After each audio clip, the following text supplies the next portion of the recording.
Iran, the Jewish community history of Iran. Today we're going to speak about the synagogues that there were in Iran, and also I don't know if we're going to be able to expound on all the synagogues, maybe a few of them, and we're going to speak about some more interesting personalities, and then hopefully the next session we'll be able to conclude with speaking about more personalities and so on and so forth. So today we're just going to speak about synagogues and a few, let's just say, famous personalities that will shape the country themselves. Now, we're going to list the synagogues first, and then I'm going to expound on maybe about a dozen of these synagogues a bit more within regards to it. So in Tehran, there were many famous synagogues at different timings. In of itself, there was the Abdullah Zadeh synagogue, the Abri Shami synagogue, the Aziz Khan synagogue over there, the Bajeh Sabah synagogue there was. Now, I think there was a synagogue called the Daniel synagogue, which actually happened to be a Polish synagogue, if I'm not mistaken. Remember, I think at the time period of the Second World War, many people would come from Poland and take refuge in Iran.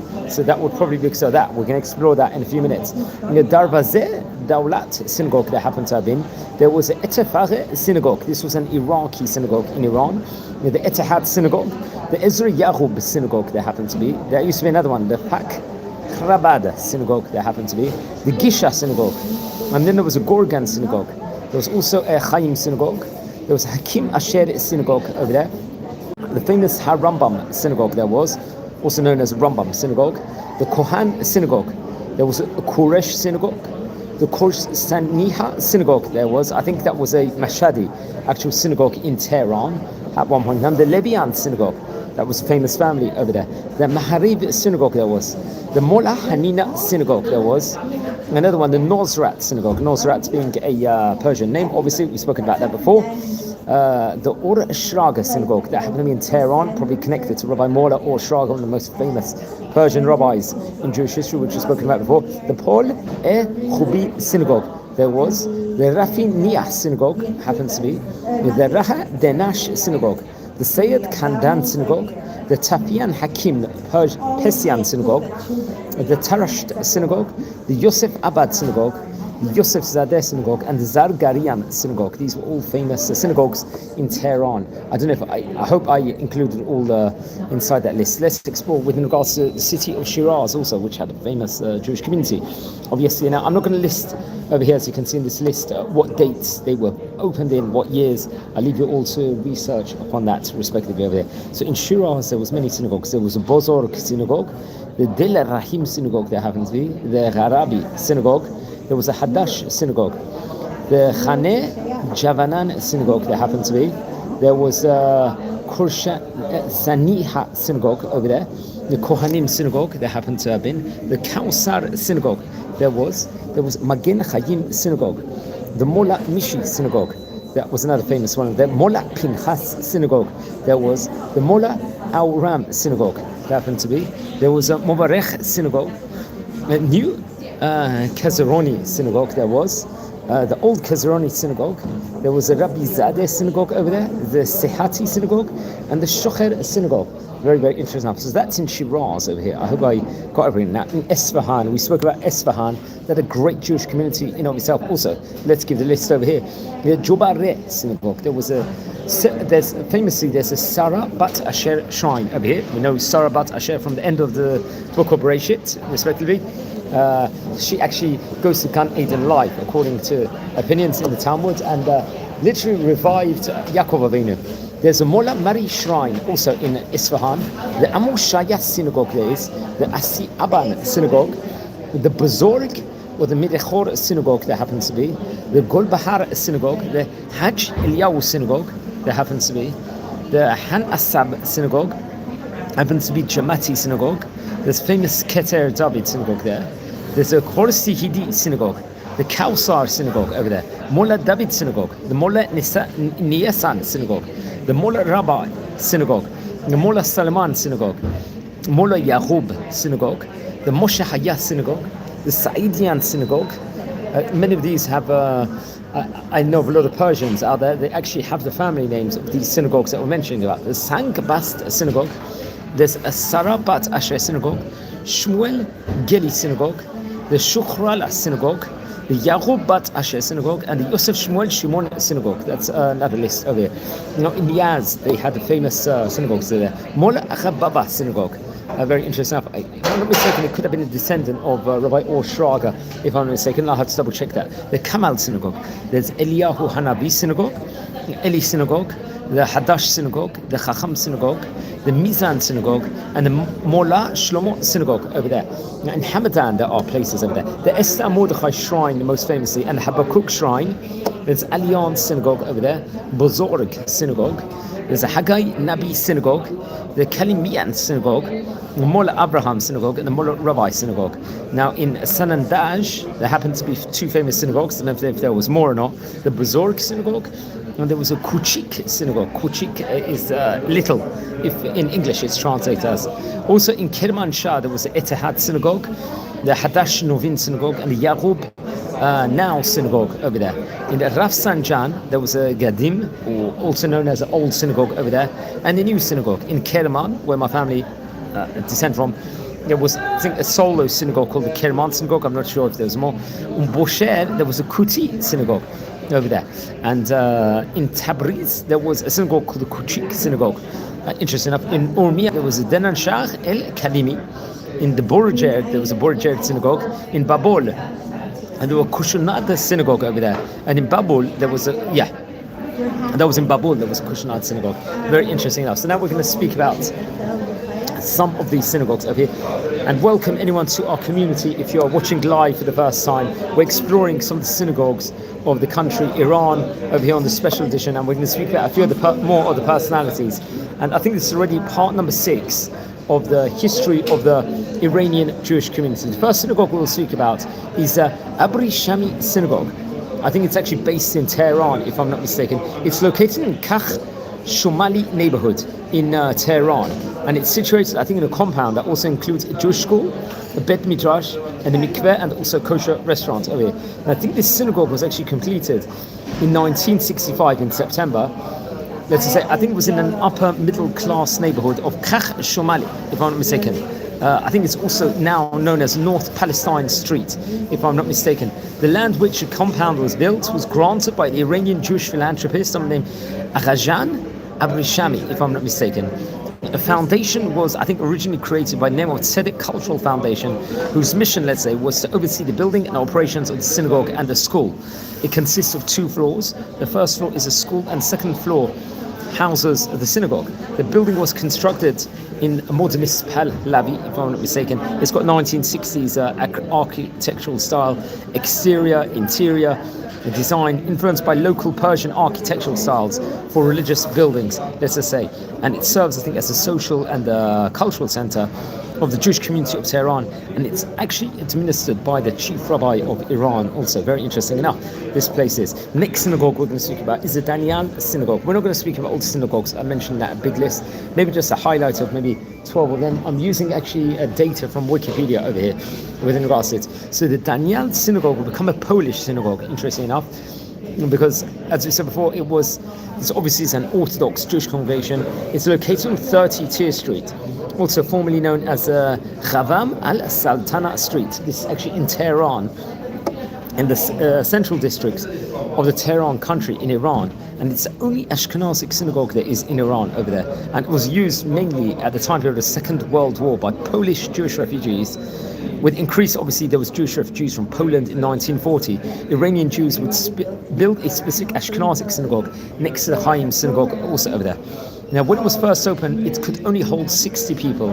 And I think there were 3 Ashkenazi-designed Torah scrolls that had been brought from Poland that were used in the synagogue. And after the Iranian Revolution, most Ashkenazic Jews would leave Iran. So the synagogue is now mainly used by Iranian Jews. I would probably assume it's now a Sephardi synagogue or something else used if all the Ashkenazi people had actually left at that point in time. We have to point out over here. Okay, friends, let's talk about the Etefach synagogue over here. What's the Etefach synagogue? That happens to be located on the Ghodz Street in Tehran, in central district of Tehran County in Iran. So what is it? I think it was after the Second World War, with the installation of new government in Iraq. The situation, so it's an Iraqi synagogue, we have to point out. I think it is.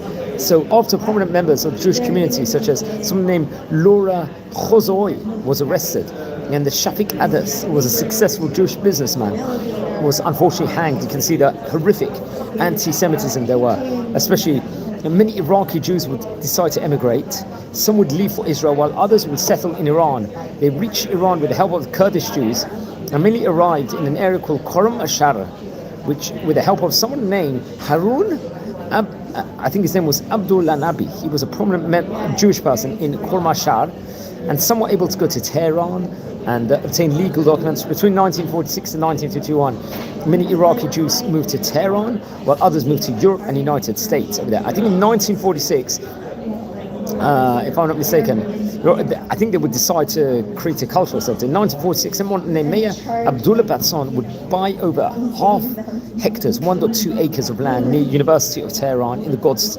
Street. He separated a piece of land of 865 square meters and turned it into a synagogue. With the help of Salah and Davud Mashi, Hiskil Chayyim and others, the community wanted to name the synagogue after Mayor Abdullah, but the government did not accept it because he was a foreign citizen. And very interesting. So in Persian, the Be Etefakha, that means together. So hence, since the name Etefakha was chosen, and it became the main place of gathering for the Iraqi Jews in Tehran. Now, I think the synagogue was designed in the Pahlavi architectural style, and it was fitted with the most advanced cooling system of the time.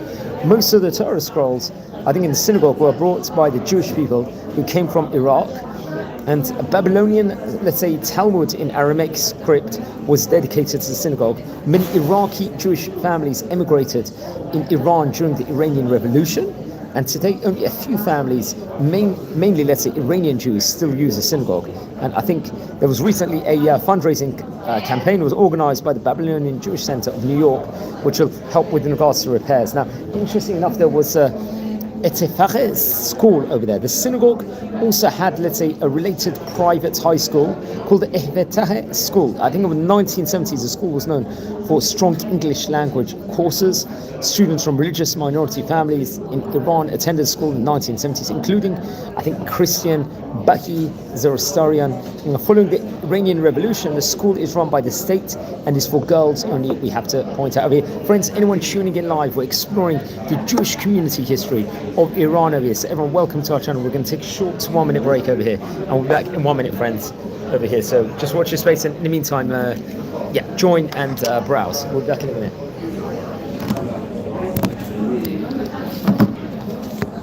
So just be back in 1 minute. So hold this space, and we're going to continue.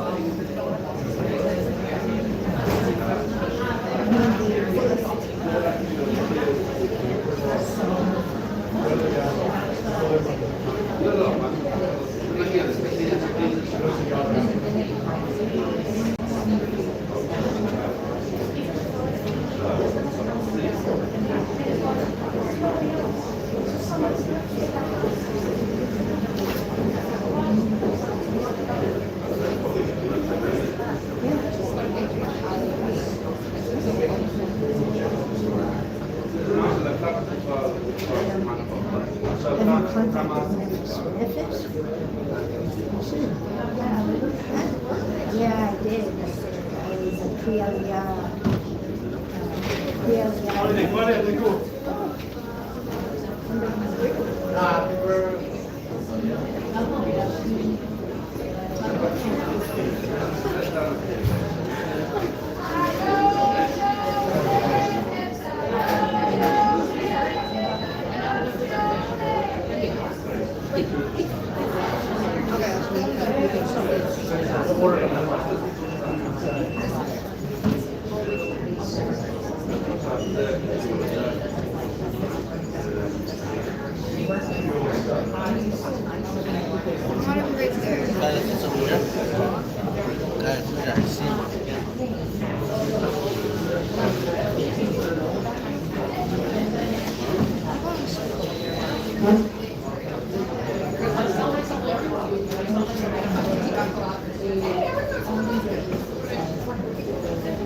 Stamped her and said, okay, you can come here.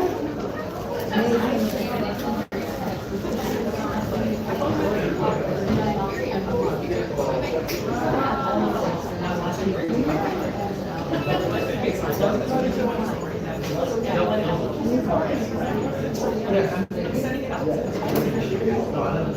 Amazing. Fantastic. Fantastic. Yeah, I mean, it's like I can make you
Okay, thanks everyone for being patient over here as we're continuing this live video as we are exploring the Jewish community history of Iran over here. Now let's speak about more of the synagogues. The Ezra Yaqub Synagogue, what is that now? Let's speak about that.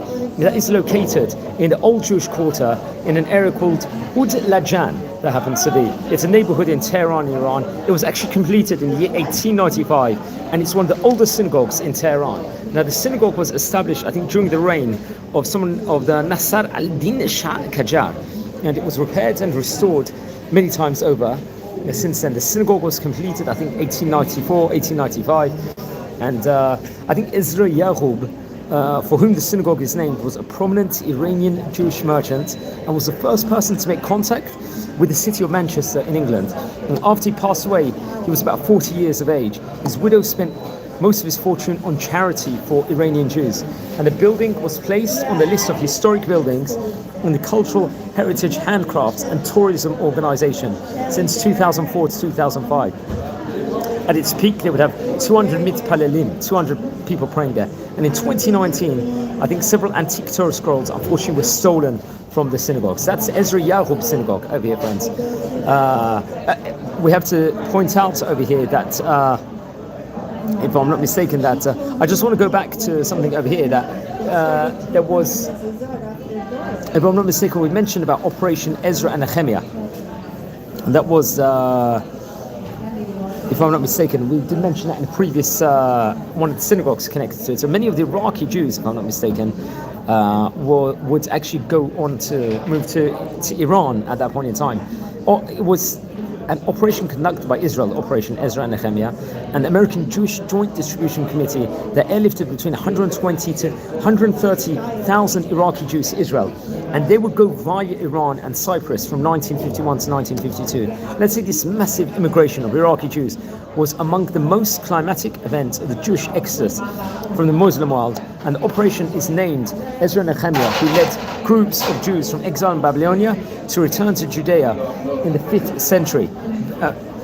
Interesting enough, and I think it's written obviously inside the Torah, Nevi'im and Ketuvim, and most of the $4 million cost of the operation was financed by the American Jewish Joint Distribution Committee. So many of them will stop in Iran and will attend that one of the synagogues we just mentioned about before.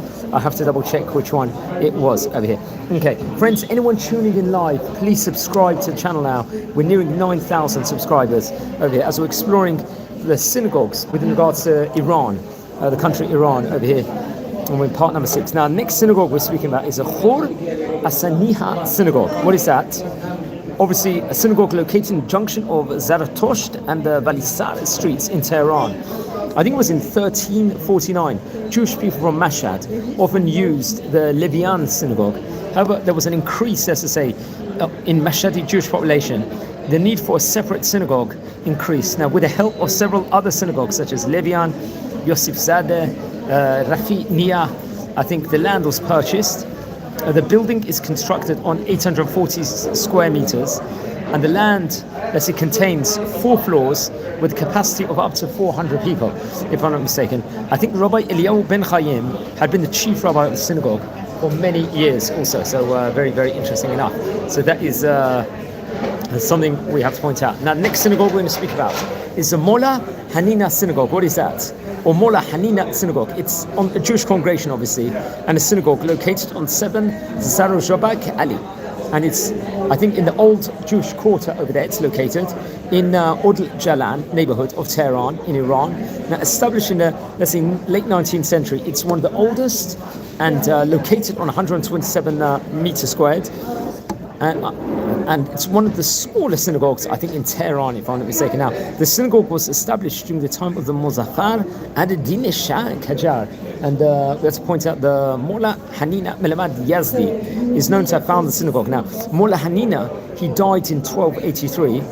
And the synagogue was managed by the Jewish Council since then. The synagogue was let's say, a precursor to the Dr. Sapir Hospital and Charity Center, which is the only Jewish hospital in Tehran, as Dr. Sapir used to treat patients in one of the rooms of the synagogue.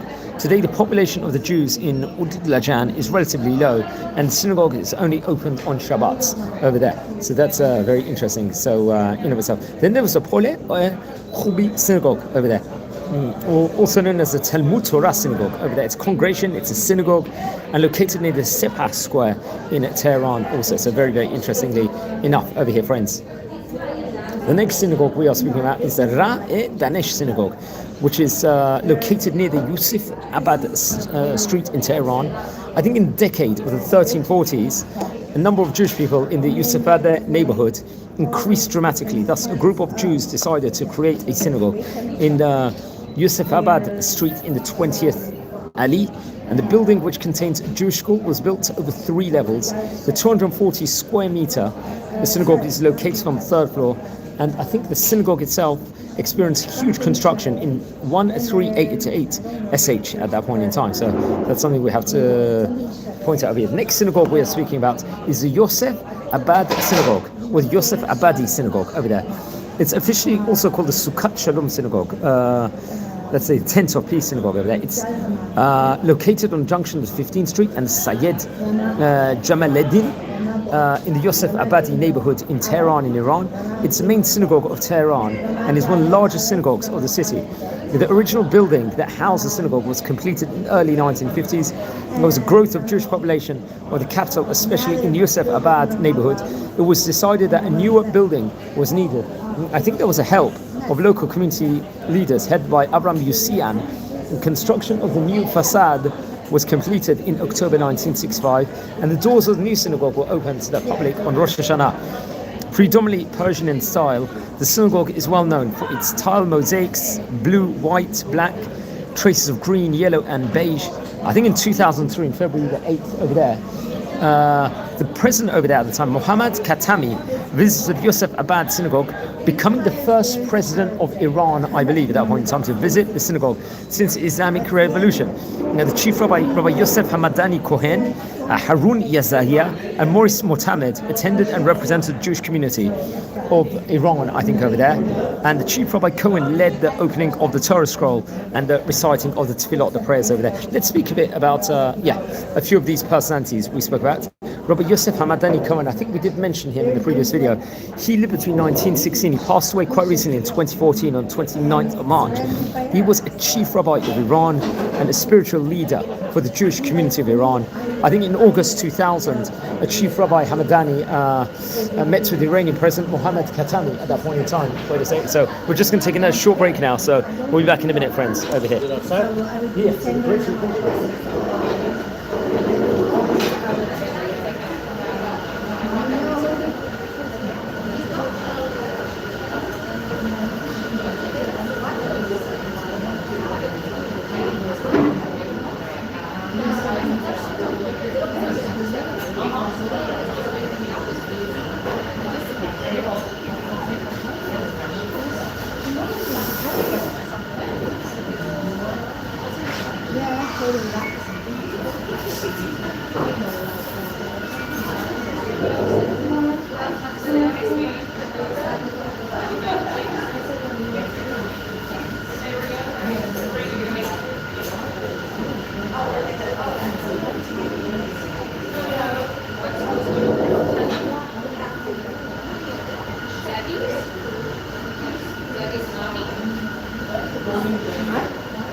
They must be the more behind boys in their class. Oh my god. Are they gonna clean up before they leave?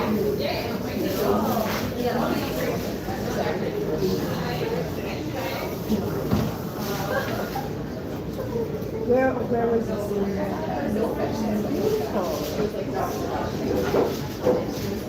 So great. So you go there. Okay, so I was busy are you talking sure to you me need wrong. me to check? I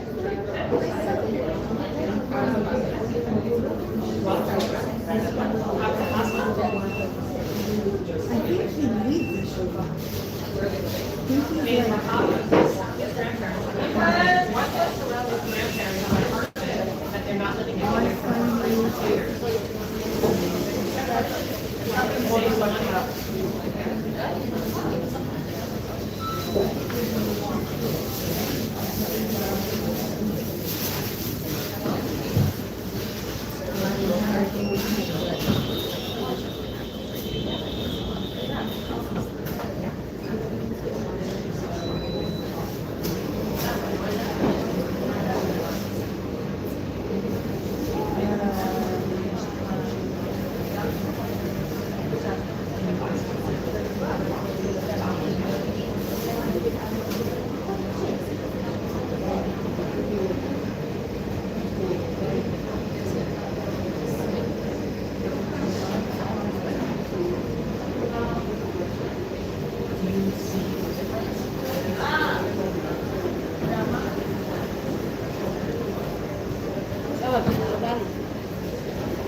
Okay, thanks everyone for being patient. Let's continue this video over here as we're exploring the Iranian Jewish community. We're speaking about various different synagogues over there, and now we're speaking about different personalities. We're speaking about Rabbi Yosef Hamadani Cohen, who was very, very famous. I think he was a chief rabbi in Iran also, and I think he passed away in 2014. In Tehran, it happens he passed away on a Shabbat, I believe, if I'm not mistaken. Now, another famous personality connected to the synagogue who would actually attend it was Harun Yeshaya. Who was he? He was a chairman of the board of the Tehran Jewish community and a former leader of Iran's Jewish community. And I think it was in January the 26th, 2006. He would give a letter to the Iranian President Mahmoud Ahmadinejad concerning his Holocaust denial, which Ahmadinejad was spewing, his anti-Semitic comments. And those comments brought about a worldwide media attention, including an interview with someone named Der Spiegel, if I'm not mistaken. Now, Yeshai was actually born in a religious Jewish family in Udejan, in South Tehran, we have to point out. His father, Moshe Chaim, was a butcher in the local Jewish community. He himself studied in the Alliance Israelite school in Tehran. He entered the University of Tehran. He studied philosophy. And during his time, he joined the Bnei Adam magazine, which was run by a Jewish branch of the Tuda party, if I'm not mistaken. And his activities in the Tuda, it was a communist party itself. He was arrested and was sentenced to 9 months in jail.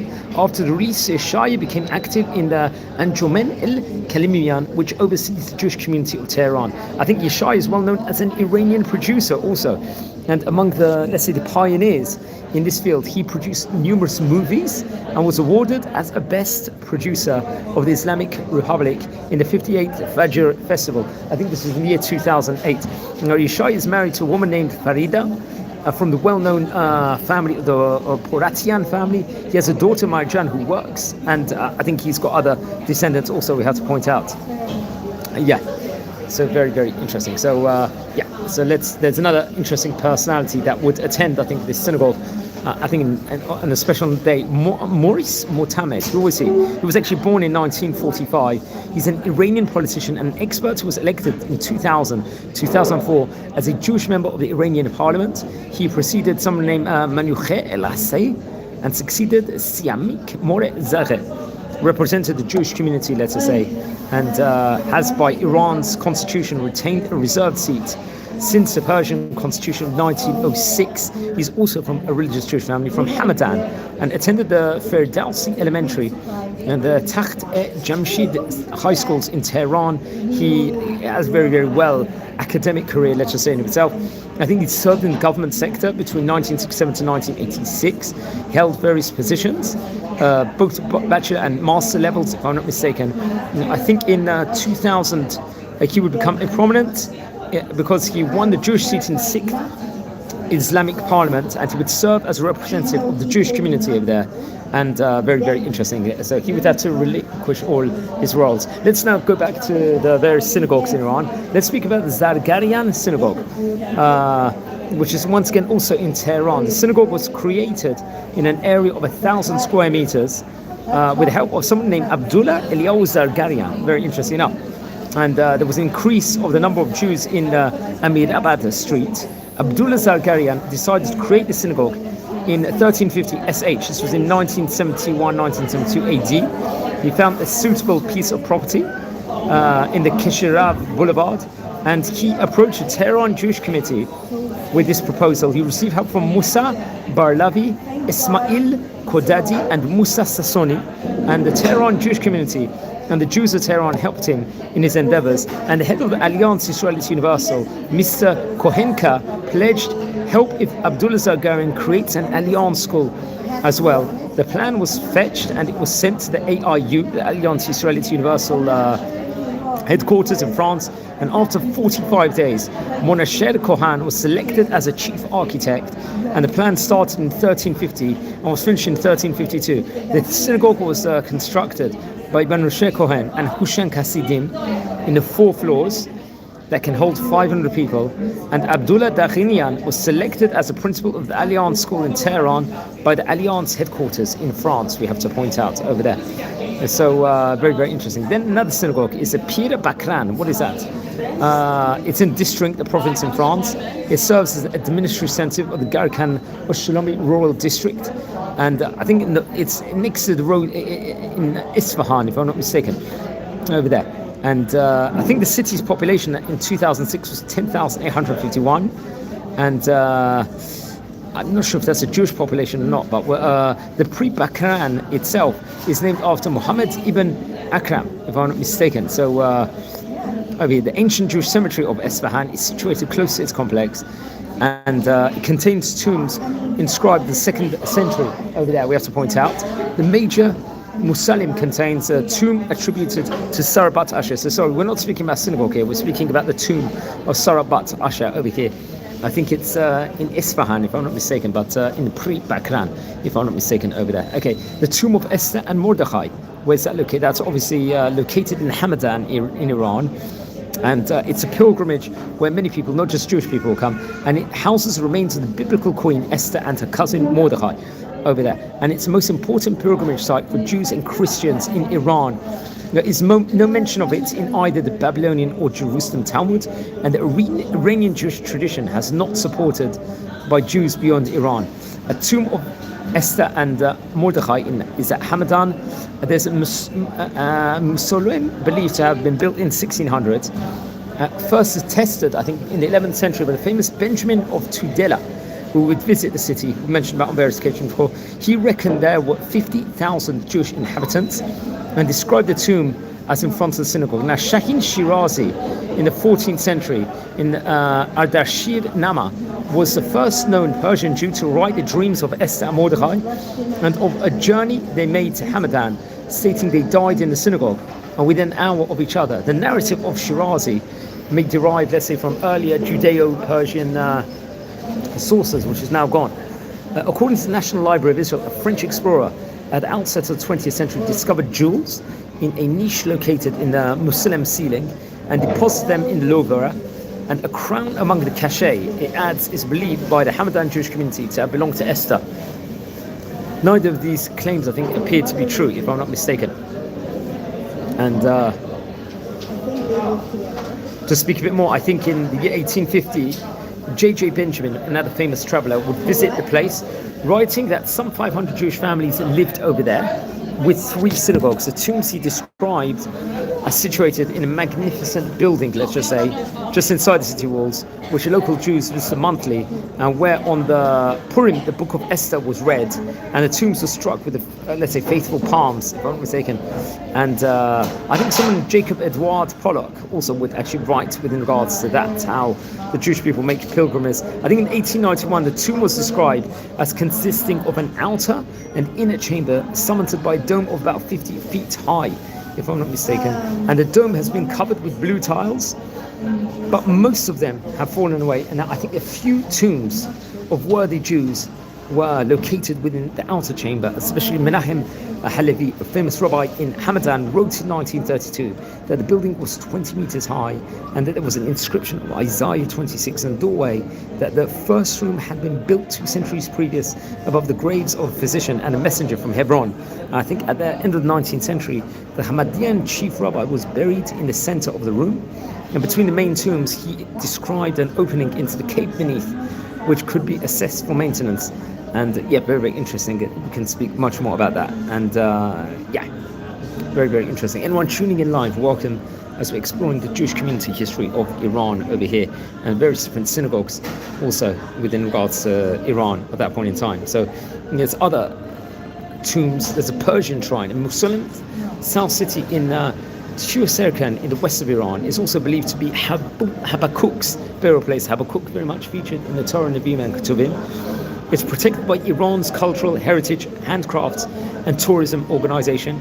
The organization guide to, let's say, the Hamadian province states Habakkuk was believed to be a guardian of King Solomon's temple, and that he was captured by the Babylonians and remained in their prison for some years. He was freed by Cyrus the Great. He went to Ecbatana and remained there until he died, and was buried somewhere nearby in what is today's Tir-Serkan. Now, Habakkuk is called both Habakkuk and Hayagub by Muslim locals, also, we have to point out over there. And the surrounding shrine may actually date from the period of 11th to 12th century, the Seljuk Empire, if I'm not mistaken. So that's very, very interesting to point out. A stone upon the grave is inscribed both in Hebrew and Persian, stating the prophet's father was Xiao Lovit, and his mother was Leshot Namit. Apparently, just reading from Wikipedia over here.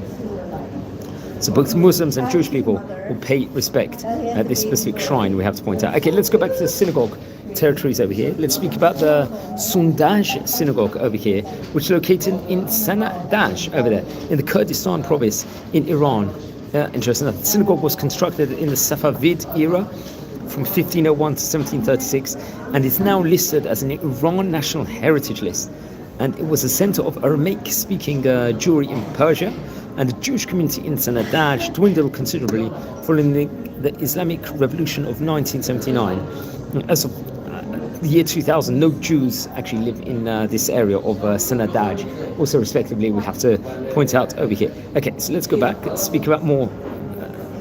So that's just let's say comprisation of the synagogues. Just going back to the Yosef Abadi synagogue, there was an excellent article on the Seven Dorim website, which I recommend everyone to read. They talk about the Yosef Abadi synagogue being the biggest Iranian Jewish religious and cultural establishment. Obviously, it's called also the Sukkot Shalom, Tent of Peace, and it dates back to the 1950s, as I said before. And I think there was an insufficient number of synagogues and limited capacity and equipment in the existing one. The board of directors would expand the synagogue, or contemplated of it. And in his final attendance, someone named Ibrahim Yossian proposed a larger synagogue be built in the same place. He also offered to take the lead in charitable endeavor by providing financial support, overseeing construction, and a piece of land was purchased adjacent to the small synagogue. In 1965, the synagogue was emptied and construction of a new synagogue would start. I think after 1 year on Rosh Hashanah, the doors of the new synagogue were opened and became very, very successful, with the lower floor alone accommodating 500 men and the mezzanine level with a capacity of 300 women, if I'm not mistaken. So it would become a very large, famous synagogue over there, we have to point out. Now we're going to explore some of the famous personalities of Iran, of the Jewish community of Iran, especially from the last 150 years. We're going to take a short break just before that, so just wait for a minute and we'll be back in a minute, friends. So we'll just be back in 1 minute, friends, over here.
Here, come. We need the selfie.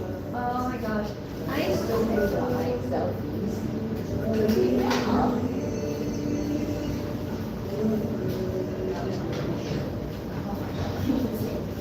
There we are. There we are.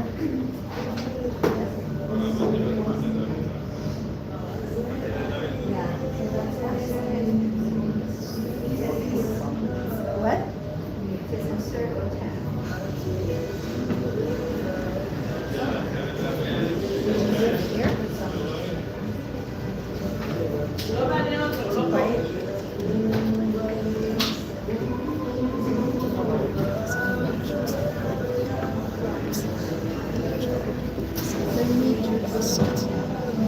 Okay, thanks everyone for being patient as we are going to continue exploring the Jewish community history of Iran. We spoke about the various different synagogues just right now, and let's now speak about some more Iranian personalities that will really shape the Jewish community over there. Someone with the name Suleiman or Shlomo Chaim. Who was he? He was enshrined, let's say, in the history of Iranian culture, literature. He was a pioneering figure of, let's say, bilingual dictionaries over there. The Iran society, let's say, culture and civilization at large, let's say, has a lot of connection to the global civilization, particularly over the past century, to the epic and, let's say, single-handed efforts of this, let's say, Jewish thinker in his own right. Now, taking this information from the 7 Dorim website.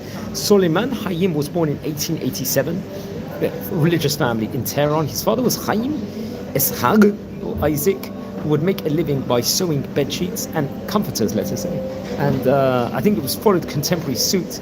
He would send Mr. Suleiman to a traditional school actually known as Maktab or Maktab. He would receive an elementary education over there. He spent his high school years at the newly founded Alliance Israelite Etihad synagogue of Tehran, while to learn English he enrolled himself in the American College of Tehran. So that's something we had to point out. Upon completing his studies in 1915, Suleiman Hayim went on to teach full-time at the same college, while he spent his spare time on studying and writing the bilingual English-Persian dictionary. Now, for long, he had felt the need across the society for a bilingual dictionary, and that drove him, let's say, to publish, let's say, all of his notes as a small bilingual dictionary. He didn't allow financial impediments to discourage him over there, if I'm not mistaken, and with admirable love, passion and industry, he managed to publish the dictionary himself. The publication for the first time of the Chaim English-Persian dictionary sent out far and broad ripples, let's just say, just reading up from the 7 Dorim website, as the book enjoyed a most unique reception by scholars and students across the society. The book was especially noticed by the Ali Asghar Hekmat, the Minister of Culture of Iran, intended on advancing lexicography in the country and appreciating Suleiman Hayim's difficult situation. The minister made promises to assist the young author. His support were not to be materialized anytime soon, since he was laid off his ministerial position. We have to point out that as Iranian people grew ever more connected to the outside world, and especially to English-speaking societies, the void of comprehensive bilingual dictionaries was felt stronger than ever across the society. And so this vacuum was evident with such figures such as Dr. Arthur Millsborough, who came to Iran in 1922 and again in 1942 as a financial expert and advisor to the finance ministry. Let's say the rough situation led the ministry to hire a number of translators and try and provide a more comprehensive dictionary for the translators. At this time, Suleiman Hayim began his work in finance ministry as a translator. At the same time, he followed his relentless lexicographic pursuits more comprehensively. He would end up working some 18 contiguous hours per day. And finally, I think in 1929, he managed to have his larger English to Persian dictionary published in 2 volumes. And I think a while later, he was hired in the same position as a translator by the oil company, where over the years he promoted up to the deputy position at the purchasing office of the company. And then later on, I think Suleiman Hayim married Mrs. Aziza Akka in 1924. They brought 2 sons and 4 daughters to the world, reported over. Suleiman Hayim was fluent in Persian, in English, in French, Hebrew and Aramaic. And among his many works, he wrote a Persian book on grammar. And since he was a teenager, he actively, apparently reported over, would assist Chacham Hayim Moreh. And on the other one hand, he personally wrote down all the books which, let's say, that great blind genius had to dictate. And on the other hand, he learned about Hebrew, Jewish subjects and mysticism from him, so he was very well fluent in that. This would drive Chaim to begin creating a Hebrew to Persian dictionary since about 1951. The project would take him 10 years to complete, and the result was published after 1961 with the help of his daughter, Parivash, who would then decide to write a Persian and Hebrew dictionary, a project that was left incomplete because he passed away. According to his will, the manuscript of this dictionary, ready for print, was submitted to the Tehran Jewish Association of the time. It's got to be pointed out, and very, very interesting. I think Suleiman Hayim believed that one could find the greatest pleasures of life in poetry, literature and music. He loved traditional Persian music and knew very well its, let's say, model material known as dast khara. His instrument was violin, but he was familiar with tar and various other things. in of itself. He had a great lexicography and his affinity for music. Solomon Hayim had a particular affection for Persian literature. Given his abundant gift in poetry, he wrote many poems in various Persian forms, styles, and such as couplets, quatrains, sonnets, and ode. He collected these in a divan inscribed in his beautiful handwriting over there. And you can see he was active in writing plays, for example, essays, literary, philosophical texts, and sometimes he arranged meetings at his place to discuss religion, mysticism. He was very friendly, fruitful relation with other prominent figures, let's say, Persian literature in of its own sense. Solomon Hayim's works were published by Yehuda Bruchim and Sons bookstores and publishers. They valued the precise eyes of the author and his meticulous attention to detail, and had dictionaries typeset and printed at the highest technical standards of the time. And later on, I think the publishing rights of Hayim's surviving works were transferred to some Faranje Mo'aser contemporary culture publication, which subsequently edited and published almost all of Hayim's dictionaries over here. Very interesting enough. Another interesting Persian personality we're going to speak about now is someone named Nurallah Kharazi, if I'm not mistaken. So known by his nom de plume, Nouri. He was born in 1921 in the Iranian city of Kashan over there. He happened to have been. He received his education in the Alliance Israelite Universal of Kashan and the Agha Yehudi School, which was continued at Quresh Cyrus Elementary School of Tehran. Once the family had immigrated to the capital, after he completed his high school studies at Iran Shah and in Bazaragani, the trade high schools over there, he would enroll in the School of Law, University of Tehran, to pursue a higher education at that point in time. I think in 1951 he got married to an Iranian Jewish girl named Rachel Ma, and the couple will bring a daughter and a son to the world. Even as a 16-year-old teenager, he was apparent he started writing career. Several short stories, including the Sabzeh Rabbe, the Green Cloak, the Bulbul, the Nightingale, Professor Simon, and the Fazloa, which appeared in the famous satirical weekly, and Tawfiq, the director over there. It was of Hossein Tawfiq recognized young Nouri's writing gifts and, let's say, analytical capabilities. He became one of the young man's strongest supporters in his writing career, we have to point out over here. And Nouri was soon invited to join the authors' board meetings of the magazine. You show his talents of writing in of itself to various methodologies. His first book was called Perisila, or Priscilla, was published by the Safi Ali Shah publication, thanks to support from Tawfiq brothers over there. I think they were the founders, if I'm not mistaken, of the magazine. And Nouri registered his name as an author with distinct personal style among Persian literary figures. His later books consisted of short story collections, including the Sheida Ye Beban, the Anife Dan, the Khunbaha, the Zomorod, and various different works, such as in itself. And once he finished his education, he created enough career and business opportunities in America. He would travel regularly between the two countries, and despite a busy schedule, he remained in touch with Tehran-based magazines and other publications. Nouri produced more than 200 essays and articles during this period in of itself. And I think following the Islamic Revolution in Iran, Nouri let's say, and his family left the country for the United States of America. Once he was there, he gradually decreased his writing pursuits to a minimum and instead focused largely on his business endeavors. In 2001, the chief editor of the Los Angeles-based magazine invited Nouri to collaborate with a Persian language publication. The author accepted the invitation, and let's say this 20-year hiatus, he resumed writing with an astonishing glow. Thereafter, and to the end of his life, most Persian publications in Los Angeles, they published over there at that point in time his prolific author's articles. Besides Persian, he had a full knowledge of the English literature, and at times he published his works in English. He loved to write. He was an author, refined taste, enthusiastic. He was known as generous, believed in loving his fellow humans just like he loved himself, which is very much a Torah principle. And I think he passed away on October the 28th in 2014, if I'm not mistaken. So he was about 93 years of age, and yeah, very, very interesting. So that we can point that out. Now, another great personality from Iran is Dr. Hushang Ebrami.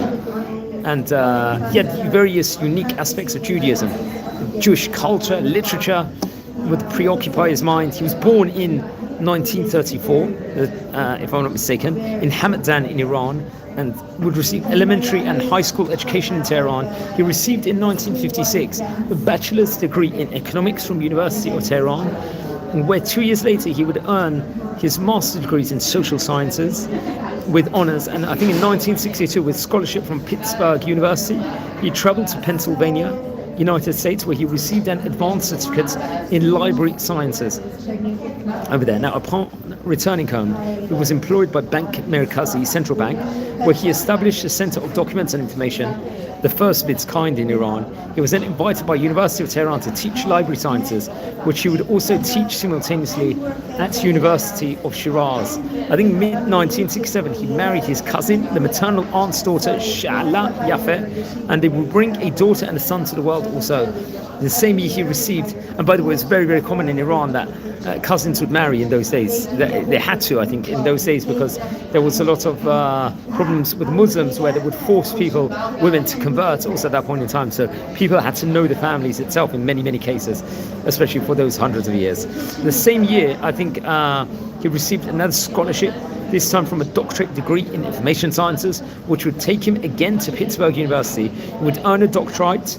He returned to Iran and was appointed by the president of the Library of the School of Literature and Sciences at the University of Shiraz. Meanwhile, 6 years of teaching would earn him a full professionalship at the said university in of itself. And in his last year in Shiraz, the Ministry of the Royal Court invited him to collaborate in the founding of the greatest national library of Iran over there. So I think in 1979, Dr. Hussein Ibrahimi and his family, like many others, would go to Los Angeles from the United States and from Iran, and he'd have huge amounts, let's just say, of research he would actually do at that point in time. And he would become famous, let's just say, at that window of time in the Iranian diaspora as an outstanding figure and a master both in Iranian and Jewish cultures over there, we have to point out. And he wrote for many years in cultural publications. He would head the authors board of the significant magazine called Hashim and Daz, and penned several books. Now, his interest in introducing the foundations of Judaism and its beliefs to the world made the famous Habib Levy Cultural Foundation to invite him for collaboration. He began working closely with the foundation in 1995, and let's say beside his role in establishing the foundation, he revised and published Dr. Habib Levy's 3-volume History of Jews of Iran and prepared it for publication in 1 volume in Persian entitled Comprehensive History of the Jews of Iran. The book would be published also in an English translation by George W. Amesh under the said title, and I think in 1998 he published his book also called the Kakeh Khube Khoda, God's Good Soil, a review of the history of the land of Israel, published by Habib Levy Cultural Foundation. And in 2001 he published his next book, the Dar Josto Joy Hagikat, I think, which is very, very interesting. And I think on November 28th, 2003, Dr. Hussein Ibrahimi suffered a heart attack and he died in Los Angeles. He was about 69 years of age, reported over. And interestingly enough, a few years later, in 2006, his wife, his longtime companion, would publish all his surviving work, notes, and collection of articles under Razeh Vareji, The Secret of Exile. And his original writings or translations in Persian also include various different parts and so on and so forth. So very interesting. I recommend people to investigate within regards to him. Another interesting Persian personality is someone named Ibrahim Beran. He's very well known in the medical community of Iran, let's just say. He was an erudite man. He was a pioneering figure of laboratory sciences in the country, and whose continuous presence through more than 60 years, let's just say, of productive services allowed him to be remembered as a veteran clinical pathologist in the medical history of Iran and in the field of diagnostics laboratory in particular. I think he was born in 1921 and to a religious Jewish family in Tehran. His father was someone named Azizullah Berat. He was a philanthropist, the founding father of Tehran Jewish Association, and the president of the association in 1927. His mother was an artistic woman from the family of Ostad Balakhan Ney Davud, whose members were all among famed musicians, we have to point out. Now, Abraham Beral received his elementary school education, once again, Alliance Israelite schools in Tehran. The same year, he passed the National University exam known as the Conquerors, receiving in 1944 his doctorate in general medicine with honors. He served 4 years as a general physician before his interest in laboratory work and research led him to work and study at the laboratory group of Tehran University, and I think in 1953 he was appointed as the director of the laboratory clinic of the Sina Hospital, which was supervised by Tehran University while he worked as an assistant in laboratory. In later years he became an associate professor and a full professor in the clinical pathology sciences group. In 1955 Dr. Beryl directed his research towards hormonal testing, for example. His, let's just say, were, the first such experiments in Iran. And for further education, he traveled to France. He would study and conduct research in the field in the Paris University over there, also pointed out, under Professor Pasteur, the grandson of famed Louis Pasteur. And back in Iran, he would begin hormone testing methods for the first time in the country. Now, I think later on, he would introduce the ELISA method for various laboratory works. In 1970, he was appointed as the director of the clinical laboratory of Sinai Hospital and its blood transfusion section. 1957, yeah, very, very interesting. So, and they would do so many other importances, let's say, in the science field. I think in 2004, various scientific and professional clinical laboratory associations celebrated Dr. Abraham Beryl in an official ceremony during the remembrance event of the 4th conference for the appreciation of the pioneering professors of Tehran University. There it was announced that he could be justly named the father of the laboratory sciences in Iran. Now, obviously, we believe everything comes from God, everything comes from Hashem, all these sciences and laboratories and inventions. It's all these laboratricians and famous people like him himself are tools Hashem has actually brought inside the world to actually discover all these things. We have to point that as a religious channel in itself. But he was a man that would actually really be the key, let's just say, to do this. That same year, he was selected as a distinguished professor also in the annual conference of pathology, let's say. Just like his ancestors, Dr. Beryl loved to carry out social and philanthropic services. 1943, by the suggestion and encouragement of close friend, the late Dr. Basim Burgess, they would do various different undertakings, helping community responsibilities and do vast efforts in public services. Among his major philanthropic achievements, he pursued a project to plant drinking water pipelines in the Cyrus Street, especially in the Odlajan Jewish neighborhood. He was instrumental in raising the quality of restrooms to modern hygienic standards by transforming their structural texture. Not to mention that at every opportunity, he actively participated in the association's meetings. We have to point out, I think Dr. Ibrahim Beryl founded the Sina Medical Association in 1952 for the Jewish physicians, and beginning the same year, upon recommendation, pre-marriage, I think, medical examination became a norm in the society. And I think it was in 1976, very much, I think he would leave the association at a point in time because of robust debates. And with his friend Dr. Basim Bedres, he revived the Kanuni Pish Board, the Center for Progress towards high cultural, social and artistic goals.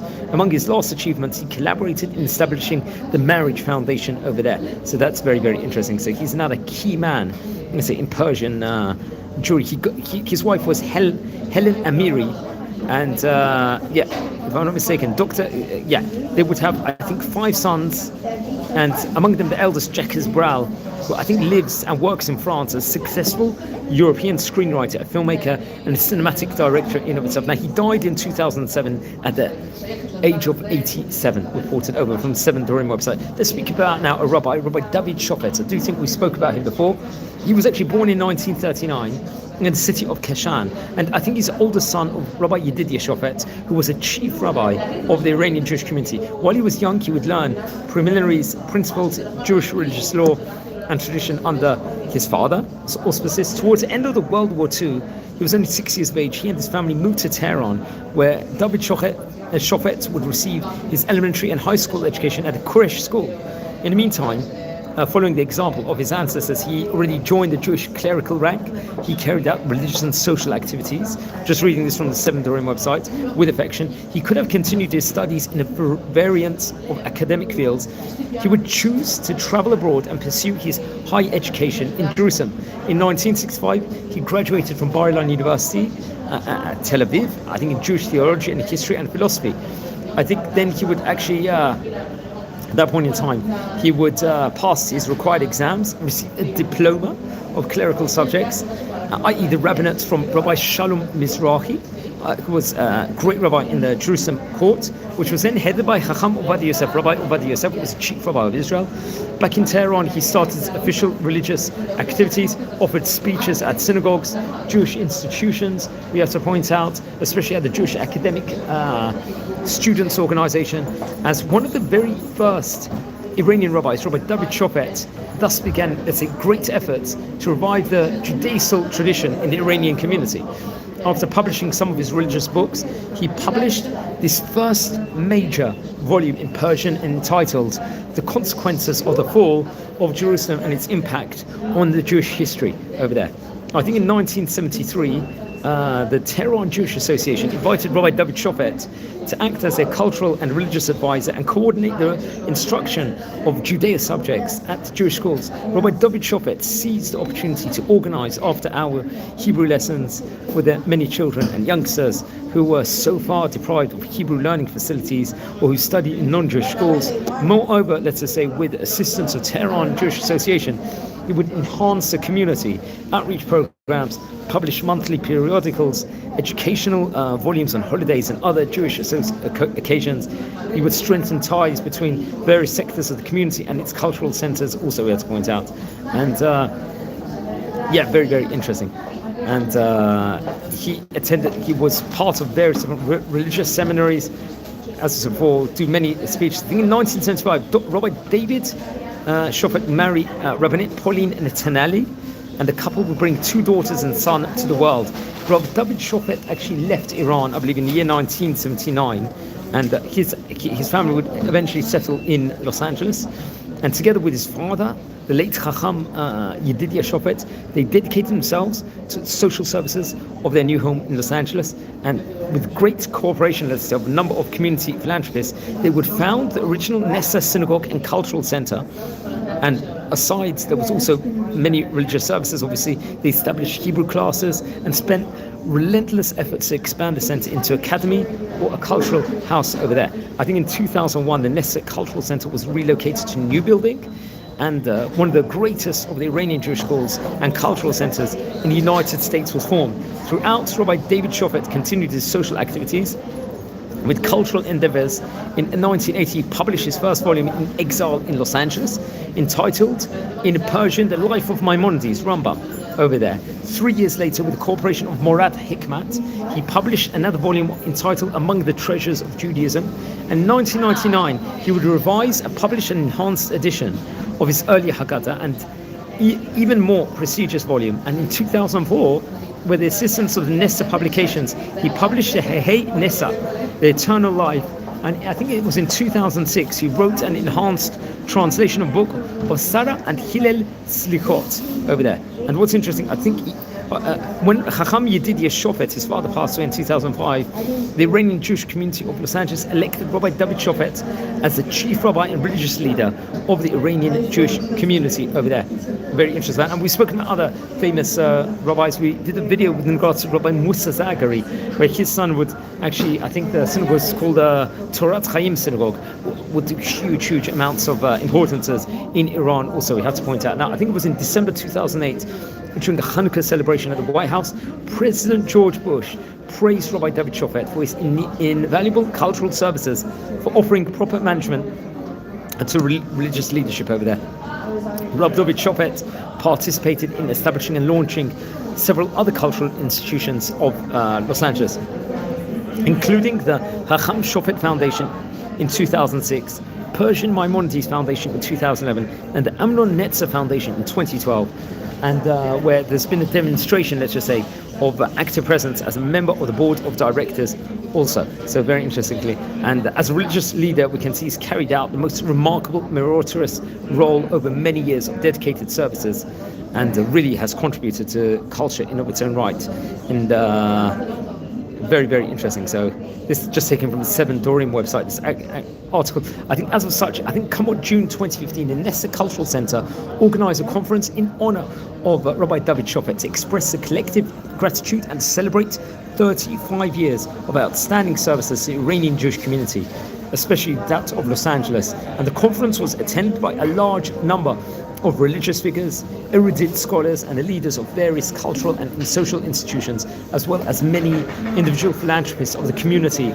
And during the ceremony, Rabbi Shofet was highly praised for his dedicated efforts over the past decades, and he was appreciated with an honorary award, if I'm not mistaken. So many people, religious leaders, government officials, scholars, they have great attitude for him and for the people that actually moved to America at that point in time. Let's speak about another famous Persian figure over here. Friends, anyone tuning in live, subscribe to the channel now. We're nearing 9,000 subscribers at the moment, so please join, and don't forget we want to make this 9,000 mark hopefully by the Jewish Festival of Purim, which is coming out. So Dr. Ruhollah Sapir, he's another famous man in Iranian Jewry. He's enshrined, let's say, in Iranian Jewish history. Once again, reading this from the Seven Dorim website, as a selfless doctor and a humanitarian who sacrificed his life knowingly in the line of service to his fellow human beings who accepted very much so. He was born, I think, in 1911, a well-known Jewish family from Tehran. He was the second son of the late Mirza Aghjan and the Banu Nosrat. His grandfather was Hakim Shlomo. Dr. Solomon, also known as, was a famous doctor in the court of the Nasruddin Shah, the king of Qajar. His mother was Nosrat Hakim, was highly active and productive as a midwife.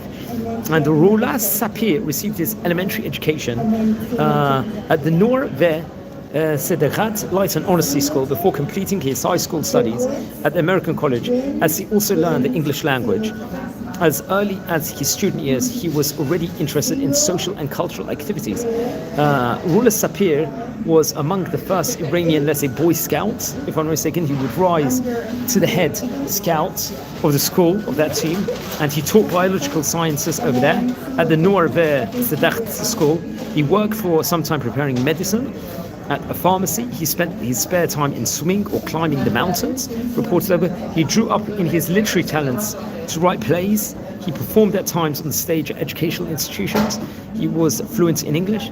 As the school, let's say, of medicine was established at the Tehran University during the reign of Reza Shah Pahlavi, Ruhollah Sapir became one of the first students to enter the school and graduate with success over there, interesting enough. At their peak, Dr. Ruhollah Sapir's services ran in the destructive tempest of World War II, and he was forced, I think, into exile. There was Allied forces occupied Iran, and let's just say at that point in time, the world would continue to burn in flames because of the war, let's just say, in of itself.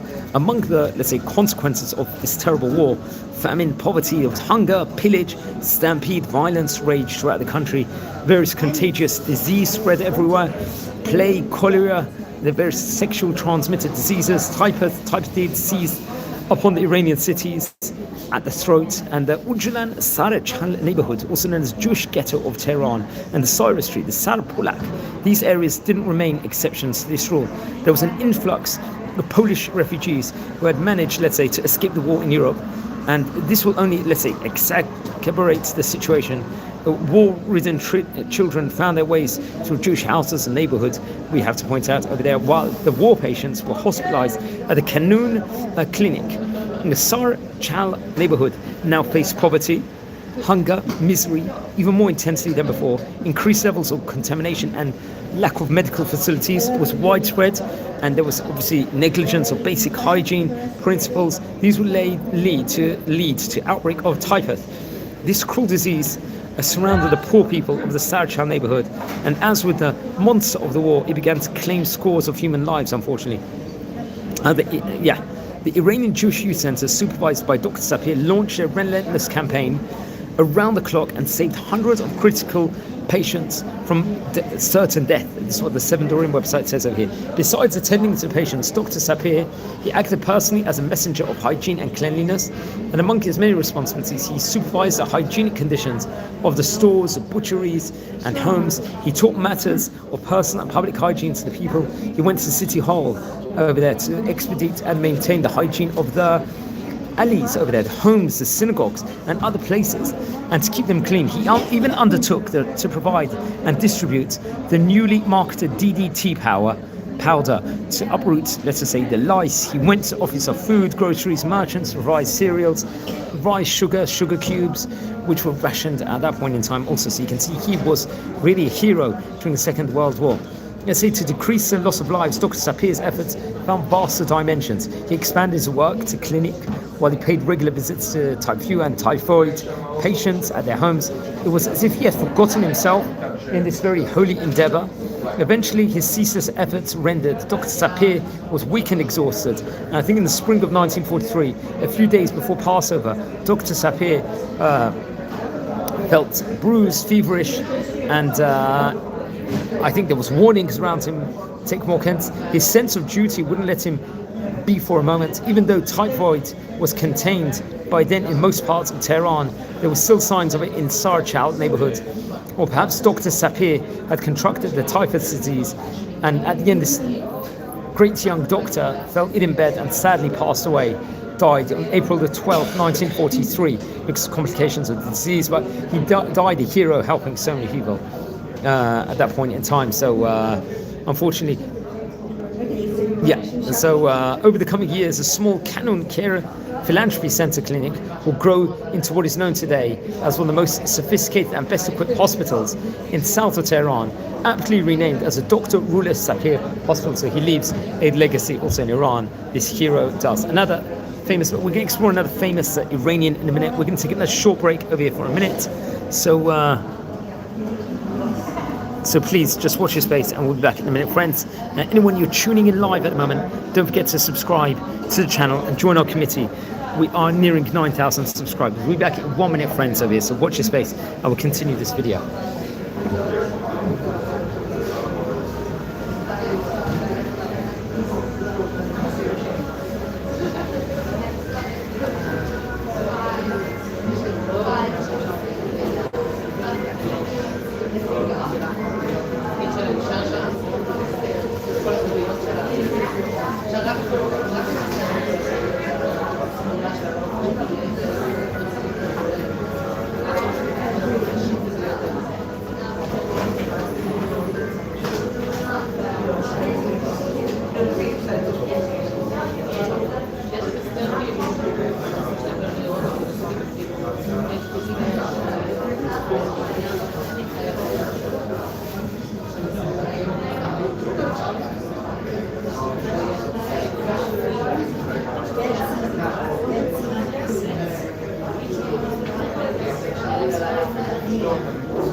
Okay, thanks everyone for being patient over here. We're exploring the history of the Iranian Jewish community. We're speaking now, we started off the video speaking about synagogues in Iran, and now we're speaking about famous personalities of Iran during the last, let's say, 100, 150, 200 years in of itself. Now, another famous Persian was someone named Shmuel Rakhbar.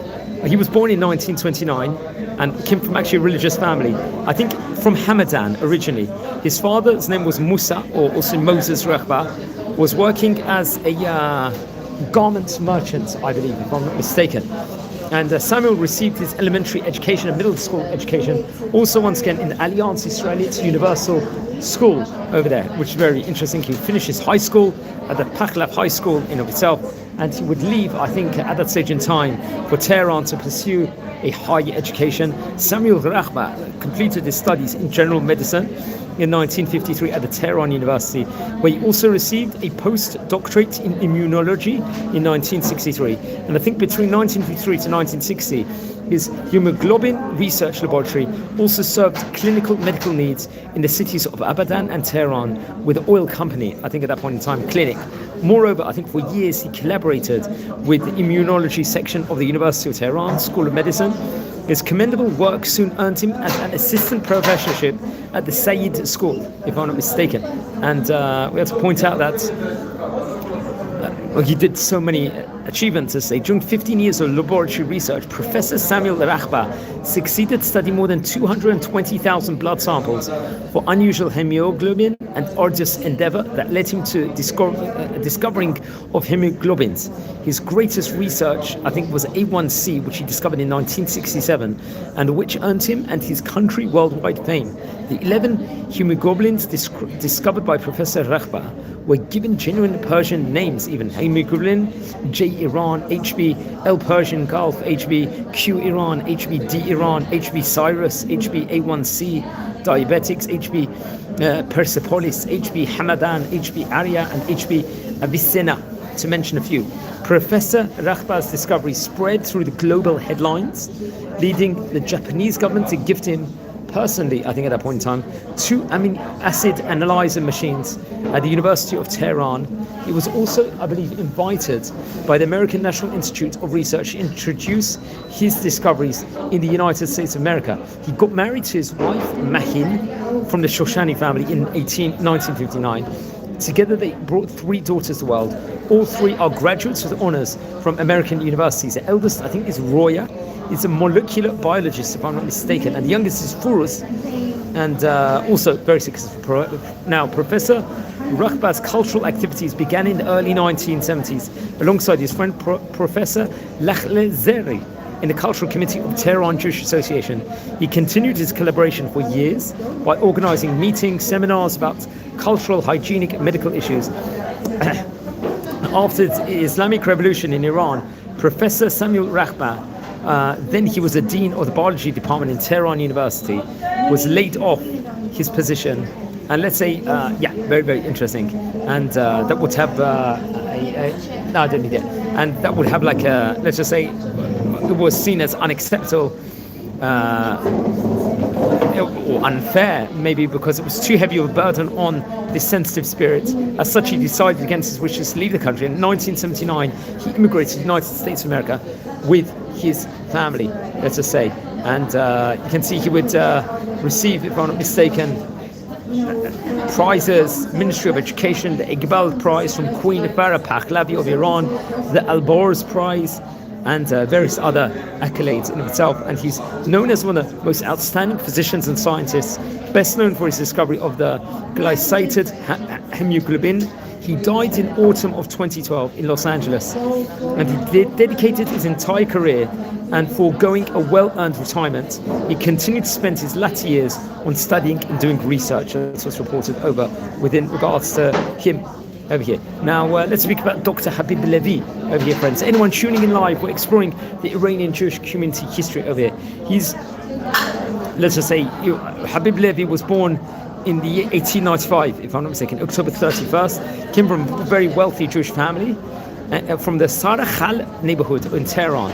And he would actually, it coincided, his birthday, with the opening of the first Alliance Israelite Universal School in Tehran in 1898. And very interesting. That was the time period of the first Zionist Congress in Baal of Theodor Herzl, if I'm not mistaken. Now, it's actually interesting. Habib Levi's maternal ancestor, Hakim Yehezkel, Dr. Ezekiel, was a traditional physician of the royal court of Nasser ad-Din Shah of Qajar, while his grandfather was someone named Ezra Yahoo, was a philanthropist and had trade relations with Manchester in England. And very interesting, he found synagogue over there, I think the Ezra synagogue, if I'm not mistaken, and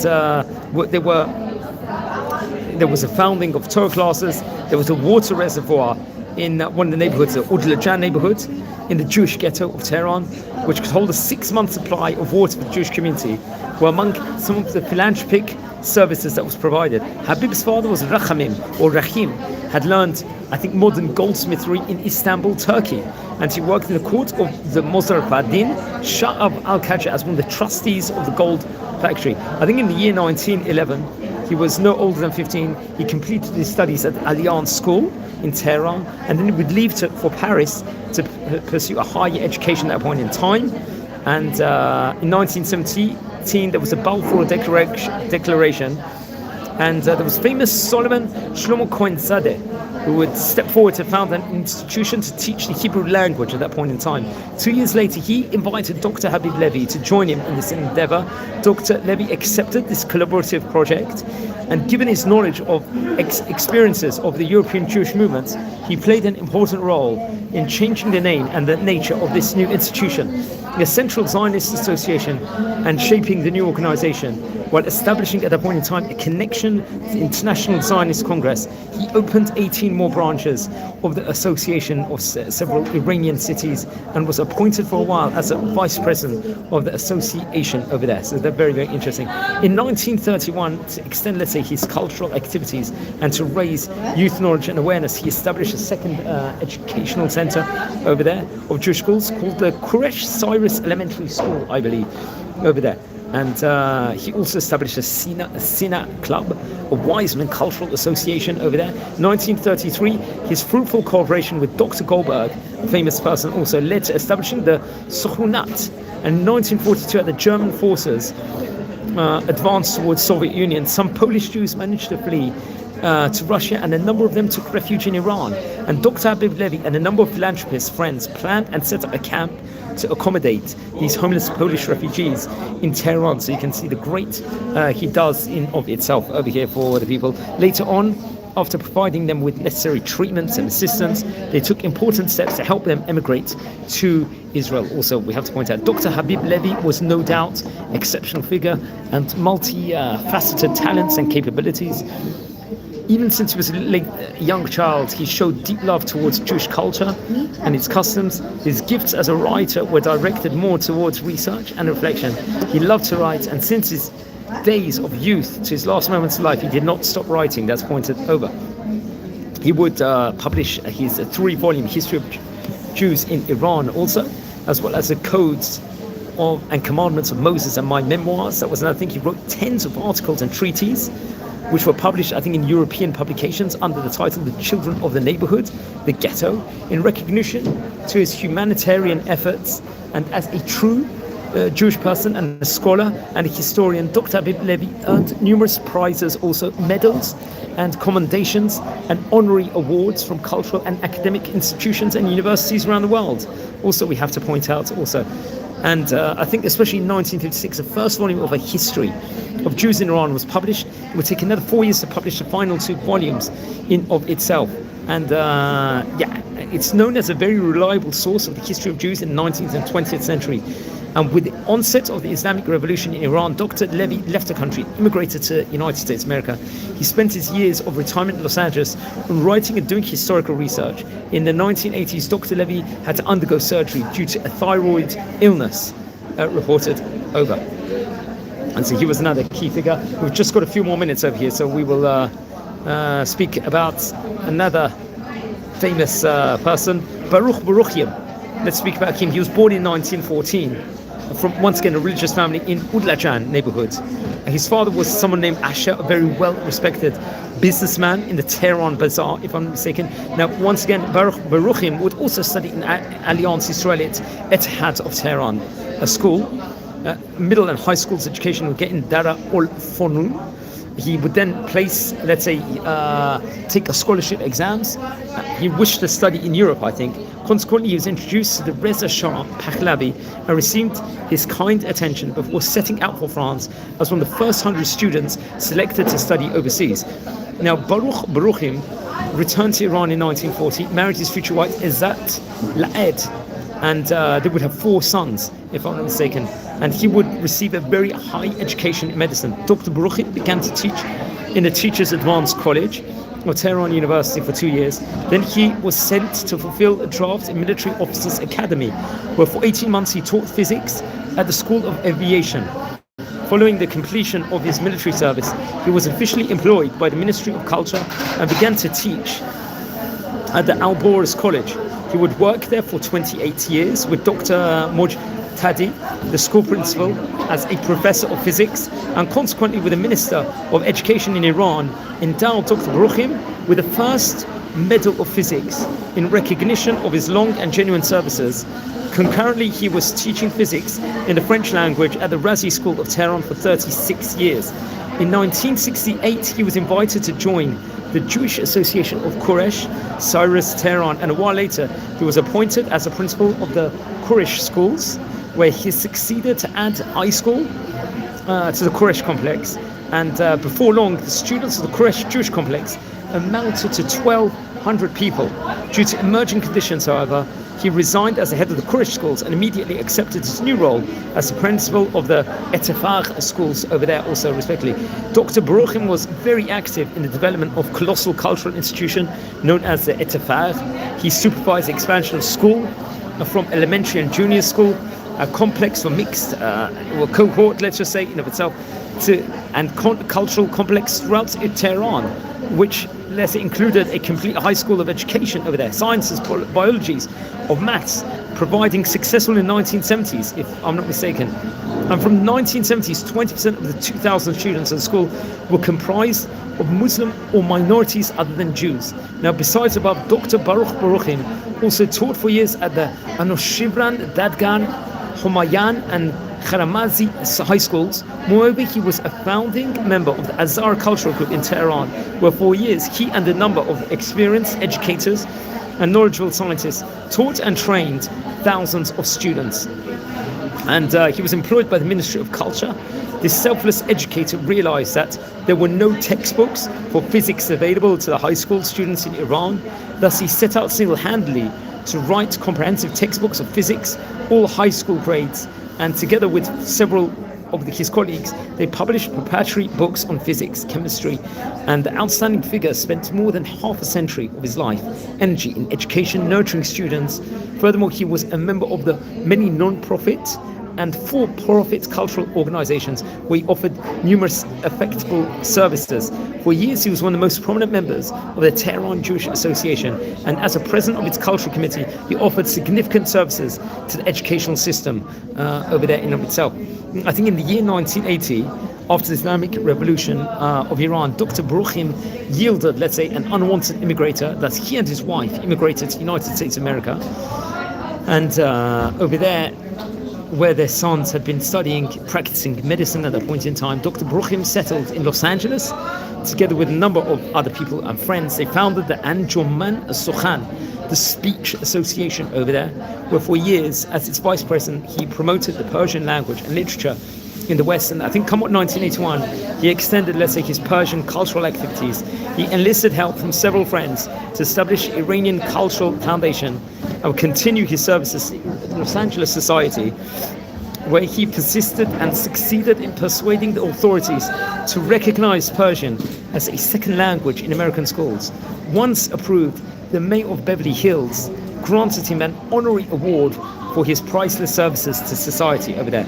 And Dr. Baruchim, even when he retired, would not, let's say, give up his socio-cultural activities. He served the community as editor of the informative Persian magazine Dunya Yahud, the Jewish World, if I'm not mistaken, which was published for more than 20 years in the Persian-speaking Jewish world in of itself. And you can see he was the amount he did. With more than 70 years of cultural and pro bono services, Dr. Baruchim was considered one of the most erudite and outstanding cultural figures of the Jewish community, one who performed an effectual role in promoting culture and expanding education to an increasing number of students, many of whom he taught personally and educated in earnest. Now, I think he died in the summer of 2012. He was 100 years of age when he passed away. Dr. Baruchim was, we have to point out over here. So very, very interesting over here. So that's something that we have to point out over here. And yeah, very, very interesting. We're friends for a community. Today was a special edition where we spoke about the Iranian Jewish community history over here, the synagogues history. We can do definitely another part. Also, we still got to cover more rabbis. It could be another 2 parts also we have to point out, but we're going to speak about more 21st century Iran also. And yeah, please, if you dissent from any of the rabbis that we've spoken about here in today's class, please don't hesitate and please send me an email. I'll really, really appreciate it, and so on and so forth. So wishing you well, take care, and have a great day. Thanks for watching over here.